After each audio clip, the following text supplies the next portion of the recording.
안녕하세요. 람다이오릭의 CTO 오재훈입니다. 오늘은 2022년 루니버스 NFT 개발 로드맵에 대해서 발표드리겠습니다. 2021년은 NFT 거래량이나 거래 금액이 큰 폭으로 증가하면서 NFT가 블록체인의 가장 중요한 어플리케이션으로 자리 잡은 한 해였습니다. NFT가 각광을 받기 시작한 이유는 블록체인을 통해서 소유 증명이 가능해졌기 때문입니다. 전통적인 예술작품과 같은 물리적인 형태를 가진 예술작품들은 물리적인 형태를 가지고 있기 때문에 복제가 일단 어려운 점이 있고요. 물리적인 예술작품을 보관하고 있는 사람이 최종 소유자라는 것을 쉽게 증명할 수가 있습니다. 하지만 이미지나 동영상, 사운드 같은 디지털 창작물들 같은 경우에는 원본을 쉽게 복제할 수가 있기 때문에 어느 복사본이 원본인지를 증명하기 굉장히 어렵고요. 디지털 창작물에 대한 최종 소유자를 증명하는 것이 굉장히 어려운 점이 있습니다. 하지만 블록체인에 적용된 디지털 서명 기술을 이용하면 어떤 디지털 창작물을 누가 최종적으로 소유하고 있는지 쉽게 증명할 수 있습니다. 디지털 서명 기술을 이용한 소유 증명 기술 때문에 최근에 NFT가 크게 각광을 받고 있습니다. 최근에 사이버 세상과 현실 세계를 연결하는 메타 서비스들에 대한 개발이 활발히 진행이 되고 있습니다. 메타 서비스에서는 사용자들이 디지털 창작물들을 생성을 하고 이 생성된 디지털 창작물들을 다른 사용자들에게 판매하거나 사용자들이 보유하고 있는 디지털 창작물들을 또 다른 사용자에 판매하는 2차 거래들이 활발히 이루어질 것으로 예상이 됩니다. 물론 블록체인이 도입되기 전에도 SNS 서비스에서 사용자들이 디지털 창작물들을 활발히 만들어내고 있었습니다만 이 디지털 창작물들에 대한 이득을 서비스들이 독점하는 구조적인 문제가 있었습니다. 사용자가 만든 디지털 창작물들을 다른 사용자들한테 판매하는 것도 굉장히 어려웠고 사용자가 만든 디지털 창작물들이 해당 서비스 내에서만 사용이 가능하고 다른 서비스들에서는 사용할 수 없는 그런 문제점들이 있었습니다. 블록체인을 이용하여 디지털 창작물들을 NFT로 만들게 되면 NFT에 대한 소유 증명이 가능할 뿐만 아니라 블록체인을 이용하여 디지털 창작물을 창작한 그 서비스 위에 다른 서비스로도 이동이 가능해지게 됩니다. 람다 256은 이런 트렌드에 맞춰서 2021년에 기본적인 기능을 제공하는 루니버스 NFT 서비스를 개발하였습니다. 그러면 지금부터 저희가 2021년에 개발한 루니버스 NFT 서비스와 2022년에 루니버스 NFT 마일스톤 개발에 대해서 발표를 진행하겠습니다. 먼저 2021년에 개발한 루니버스 NFT 서비스에 대해서 말씀드리겠습니다. 루니버스 NFT 서비스는 크게 세 가지 레이어로 구성이 되어 있습니다. 맨 밑바닥에 보시면 체인 레이어가 있습니다. 현재 저희 루니버스 NFT 서비스에서는 루니버스 메인 체인과 루니버스의 사이드 체인을 제공하고 있습니다. 그 다음에 오른쪽 편에 보시면 메타데이터 스토리지가 있는데요. 이 메타데이터 스토리지 영역에서는 NFT에 속한 메타데이터와 미디어 데이터를 관리하는 영역입니다. 그리고 그 위에 보시면 루니버스 NFT 서비스가 있는데요. 루니버스 NFT 서비스에서는 컨트랙트 관리, 미디어 데이터 관리, 메타데이터 관리, 토큰 관리 기능을 제공합니다. 컨트랙트 관리 기능은 ERC71 컨트랙트를 해당 체인에 배포하는 역할을 담당합니다. 그리고 미디어 데이터 관리는 해당 NFT와 연결된 이미지라든지 동영상, 사운드 같은 미디어 데이터를 저장하고 관리하는 역할을 하고요.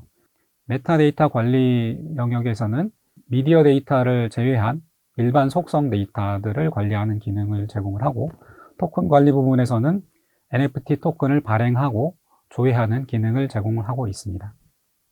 NFT의 메타데이터에 대해서 조금 살펴보고 진행하겠습니다. NFT 메타데이터는 크게 기본 데이터와 확장 데이터로 구분이 됩니다.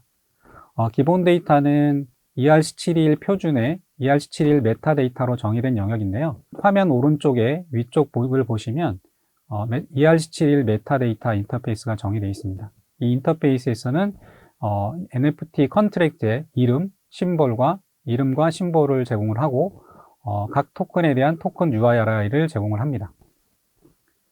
이런 기본 메타데이터를 제외한 나머지 메타데이터를 확장 메타데이터라고 합니다.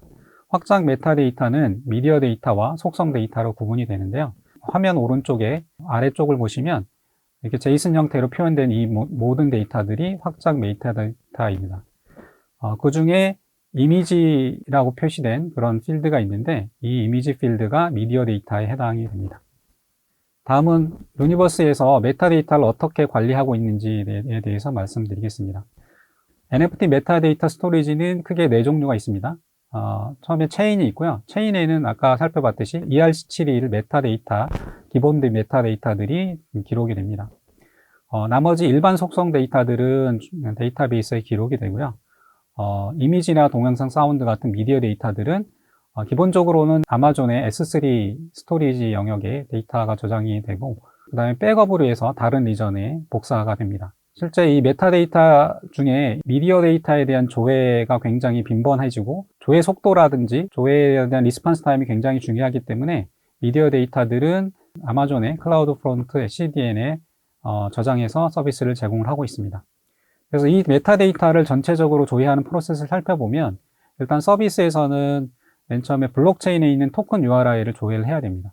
블록체인의 토큰 URI를 조회하면 해당 토큰 URI에 대한 메타데이터를 조회할 수 있는 URI를 확인할 수가 있고요. 이 URI를 통해서 일반 속성 데이터를 조회하면 아까 앞 화면에서 보였던 제이슨 형태의 속성 데이터가 조회가 됩니다. 그리고 이 속성 데이터 중에 이미지 필드를 이용해서 미디어 데이터를 조회를 하면 메타데이터 프레젠테이션이 필요한 모든 정보를 조회할 수가 있습니다. 다음은 NFT 발행에 대해서 말씀을 드리겠습니다. NFT 서비스의 요구사항 중에는 짧은 기간에 다량의 NFT를 발행해야 되는 그런 어플리케이션들의 요구사항들이 있습니다. 이더리움의 경우에는 이제 리플레이 어택을 방지하기 위해서 계정별로 넌스를 포함해서 서명을 해야 되고요. 이 계정별 넌스는 0부터 1씩 순차적으로 증가를 해야 된다는 굉장히 타이트한 요구사항들이 있습니다.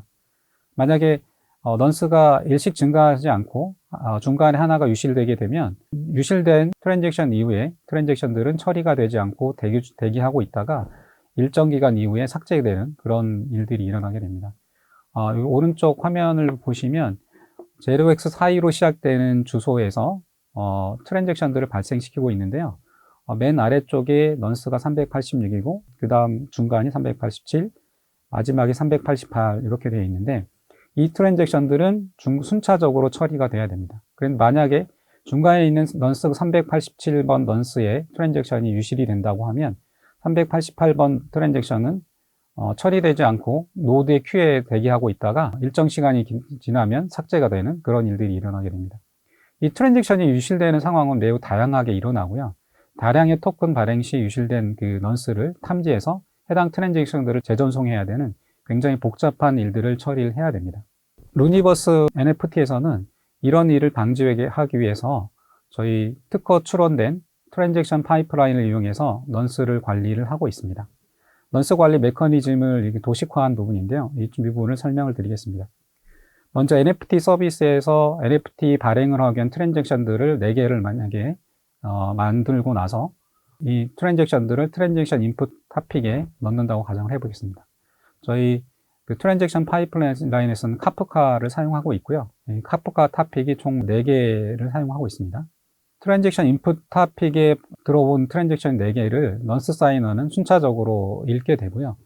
순차적으로 읽으면서 넌스를 부여를 하고 트랜잭션에 서명을 하고 나서 서명된 트랜잭션을 사인드 트랜잭션 토픽으로 보내게 됩니다.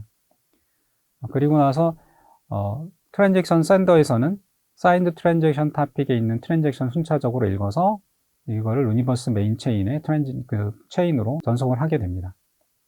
트랜잭션 사이너는 체인에 전송함과 동시에 센트 트랜잭션 토픽에 블록체인에 전송된 트랜잭션들 차례대로 쌓게 되고요. 유니버스 메인 체인에서 해당 블록이 채굴이 되면 리시트 크롤러에서 그 블록 정보와 리시트 정보를 가지고 오고 채굴된 트랜잭션의 영수증을 트랜잭션 리시트 토픽에다 실게 됩니다. 그리고 마지막으로 리시트 체커에서는 센트 트랜잭션 토픽에 쌓인 트랜잭션과 실제 채굴이 완료된 트랜잭션 리시트 토픽의 데이터를 살펴보고 채굴이 지연이 되는 트랜잭션들에 대해서는 다시 재시도를 해서 트랜잭션을 재전송하게 됩니다. 이 그림의 예제에서는 센트 트랜잭션 토픽에서 트랜잭션 386번, 387번, 388번, 389번 넌스의 트랜잭션들이 블록체인에 전송이 됐고요. 하지만 실제 채굴된 것은 386번 트랜잭션만 채굴이 됐습니다. 그래서 387번은 아직 채굴이 안 됐는데 리시트 체커는 이 부분을 확인하고 377번의 트랜잭션을 체인에 다시 전송하게 됩니다. 이렇게 되면 다시 체인에서 387번 트랜잭션이 채굴이 완료가 될 거고요. 리시크롤러는 채굴이 완료된 387번 영수증을 트랜잭션 리치 타픽에 기록을 하게 되고, 리시체커는 채굴이 되면 그 다음 타픽으로 이동을 하게 됩니다. 이 화면은 루니버스 NFT 서비스에 제공하는 API들입니다. 이 API들을 살펴보시면 맨 위쪽에 이제 컨트랙트 관리하기 위한 API들이 있고요. 중간에는 미디어 데이터를 관리하기 위한 API들, 그 다음에 NFT 메타데이터를 관리하기 위한 API들이 있습니다. 마지막으로 토큰을 발행하고 조회하기 위한 NFT API들이 있고요. 이 API들에 대한 자세한 내용은 홈페이지에 들어오시면 확인할 수가 있습니다. 네, 다음은 2022년 루니버스 NFT 마일스톤에 대해서 소개를 드리겠습니다. 먼저 루니버스 NFT 민팅 툴입니다. 저희가 2021년에 루니버스 NFT 민팅 툴을 개발해서 업비트 마켓플레이스에 필요한 NFT 토큰 발급용으로 사용하고 있습니다.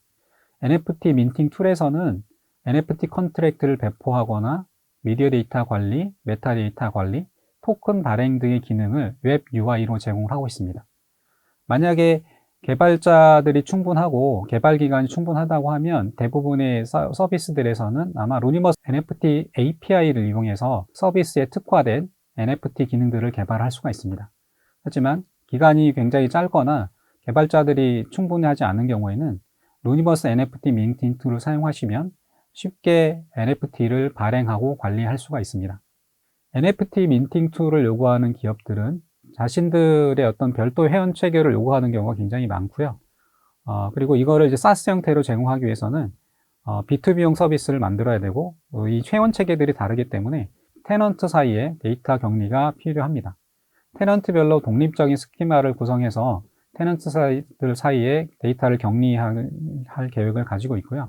테넌트별로 민팅 프로세스라든지 이해관계자별 권한 관리 기능들을 제공할 예정입니다. 다음은 탈중앙화된 메타데이터 서비스에 대해서 말씀드리겠습니다. 센트럴라이즈드 서비스를 위한 메타데이터나 미디어 데이터는 기존 유니버스 NFT에 제공하는 CDN이나 S3, 데이터베이스와 같은 센트럴라이즈 스토리지를 통해서 관리를 하는 기능을 제공하고 있고요. 하지만 덱이나 메타마스크와 같은 디센트럴라이즈드 지갑을 위해서는 메타데이터, 미디어 데이터들이 중앙화된 스토리지가 아니라 IPFS와 같은 디센트럴라이즈 스토리지에 관리하는 것들이 필요합니다. NFT 토큰 소유주가 실제로 센트럴라이즈 서비스에서 메타마스크와 같은 외부 지갑으로 NFT 토큰을 출금을 하게 되면 이 NFT는 서비스 외 바깥으로 이동을 하게 되고요. 메타마스크 지갑을 소유한 사용자는 그 NFT 토큰에 대한 전적인 권한을 가지게 됩니다. 하지만 메타데이터들이 중앙화된 스토리지에 남아있게 된다면 이 스토리지에 장애가 발생하거나 이 스토리지 서비스가 문제가 발생을 했을 때 토큰 소유는 증명할 수 있지만 이 토큰이 가지고 있는 미디어 데이터라든지 메타데이터는 조회할 수 없는 문제들이 발생을 하게 됩니다. 이런 문제들을 방지하기 위해서 루니버스에서는 NFT 토큰을 출금하는 경우에 메타데이터를 IPFS와 같은 디센트럴라이즈 스토리지로 프리즈하는 기능을 제공하려고 하고 있습니다. 다음은 유니버스 NFT 브릿지입니다. 다들 아시겠지만 NFT 토큰이 가장 많이 발행된 퍼블릭 블록체인은 이더리움입니다. 2022년 2월 현재 약 41,379개의 NFT 컨트랙트가 발급이 되어 있고요. 그 다음에 이 컨트랙트를 이용해서 발행된 토큰은 이것보다 훨씬 많습니다. 하지만 다들 아시다시피 이더리움 같은 경우는 트랜잭션 수수료가 있고 처리 속도도 굉장히 낮고 속도가 굉장히 느리기 때문에 실제 서비스에서 이더리움을 이용해서 NFT 기능을 제공하는 것은 굉장히 어렵습니다. 이런 문제들을 해결하기 위해서 이더리움에 발행된 NFT 토큰들을 루니버스 메인체인으로 이동시킨 후에 루니버스 메인체인에서 트랜잭션 거래를 발생시키는 이런 시스템을 제공하려고 하고 있고요. 이를 위해서 이더리움과 유니버스 메인체인 간에 토큰 이동이 필요하고 이 토큰을 이동시키기 위해서 NFT 브릿지를 개발을 할 계획을 가지고 있습니다. 이더리움뿐만이 아니라 폴리곤이나 솔라나 같이 NFT 토큰 발행에 많이 사용되고 있는 블록체인에 대해서도 NFT 브릿지를 제공할 계획을 가지고 있습니다. 다음은 멀티체인 서포트에 대해서 말씀드리겠습니다. NFT 브릿지 같은 경우에는 기존에 이미 이더리움이나 솔라나나 폴리곤에 이미 발행되어 있는 토큰들을 이동해서 사용하게 한 방법이고요. 저희 루니버스 NFT를 이용해서 토큰을 발행할 때 루니버스 메인 체인과 사이드 체인뿐만 아니라 어떤 토큰들 같은 경우는 이더리움 메인넷이라든지 아니면 폴리곤이나 솔라나 같은 체인에 토큰을 발행해야 되는 그런 요구사항들도 있습니다. 이런 요구사항들을 지원하기 위해서 저희 기존의 루니버스 NFT에서는 메인 체인과 사이드 체인만 제공을 했었는데 이더리움이나 폴리곤, 솔라나에 직접 토큰을 발행할 수 있는 그런 기능들도 통합해서 제공할 계획을 가지고 있습니다. 이런 기능들을 총망라한 최종적인 루니버스 NFT 아키텍처에 대해서 말씀드리겠습니다. 2022년 로드맵대로 NFT 피처들이 개발이 된다고 하면 현재 아키텍처가 이렇게 바뀌게 되는데요. 체인 레이어에서는 이더리움과 폴리곤, 솔라나가 추가가 되게 됩니다. 또한 메타 데이터 스토리지에서는 기존의 데이터베이스와 클라우드 프론트 S3뿐만이 아니라 탈중앙화된 IPFS 같은 분산 파일 시스템에서 메타데이터를 저장하고 관리할 수 있는 기능들이 제공이 됩니다. 또한 루니버스 NFT 서비스에서 보면 기존 그 관리 기능과 추가해서 NFT 브릿지 기능이 추가가 될 예정입니다. 네, 이렇게 해서 저희가 2022년도에서도 NFT 트렌드에 맞춰서 루니버스 NFT 기능들을 확장해서 제공할 계획이고요. 현재 개발된 루니버스 NFT 서비스에 대한 사용 방법이라든지 API에 대한 다큐멘테이션은 튜토리얼 페이지와 API 다큐멘트 페이지를 확인하시면 그 사용 방법과 실제 API 상세 기능에 대해서 확인할 수가 있습니다. 이 페이지로 들어오셔서 사용법을 확인해 보시면 좋을 것 같습니다. 네, 이상으로 2022년도 루니버스 NFT 개발 로드맵에 대해서 말씀드렸습니다. 감사합니다.